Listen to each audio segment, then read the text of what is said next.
تم جو ہے وہ نہیں مانتے نا قبروں کو، اور تم قبروں پہ نہیں جاتے، اور تم جو ہے حاضری نہیں دیتے۔ میں نے کہا نہیں، ایسی بات نہیں ہے، ہم بزرگوں کی بڑی عزت کرتے ہیں، لیکن ظاہر ہے ان سے مانگنا شرک ہے۔ انہوں نے کہا نہیں، میں تمہیں بتاتا ہوں۔ ہمارے محلے میں ایک لڑکا تھا، اس کو جو ہے نا وہ مرگی کے دورے پڑتے تھے، اسکیزوفرینک تھا، تو اس کو مرگی کے دورے ایسے پڑتے تھے کہ وہ بیٹھے بیٹھے کانپنے لگ جاتا تھا اور پاگل ہو جاتا تھا اور باولا تھا، اور منہ سے تھوک نکلتی تھی، جھاگ نکلتی تھی۔ تو ڈاکٹروں نے جواب دے دیا۔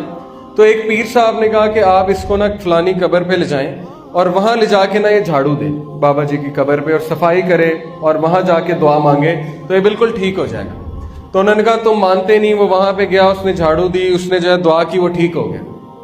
تو میں نے کہا اس کا کیا مطلب ہے؟ کہتے اس کا مطلب ہے کہ قبروں پہ جانا چاہیے اور وہاں پہ جا کے دعا بھی کرنی چاہیے۔ میں نے کہا نہیں، اس کا مطلب صرف یہ ہے کہ اس بچے پہ جن تھا، شیطان تھا۔ جب اس نے دیکھا کہ ان کا ایمان پختہ ہو رہا ہے یہاں پہ آنے سے، تو وہ نکل گیا اور آپ کا ایمان پختہ ہو گیا۔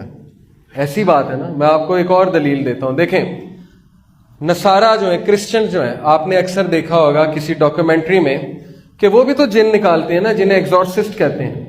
جو کرسچن پریسٹ ہیں وہ بھی تو جنات نکالتے ہیں۔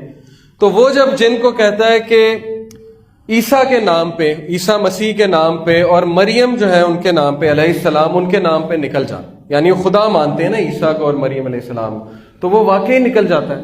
تو اس کا کیا مطلب ہے کہ کیا نعوذ باللہ عیسیٰ علیہ السلام جو ہے وہ خدا ہے؟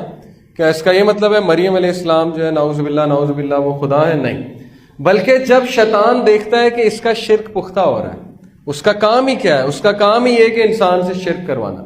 جب وہ دیکھتا ہے کہ شرک پختہ ہو رہا ہے تو وہ نکل جاتا ہے، تاکہ مزید ان کا ایمان جو ہے وہ پختہ ہو جائے۔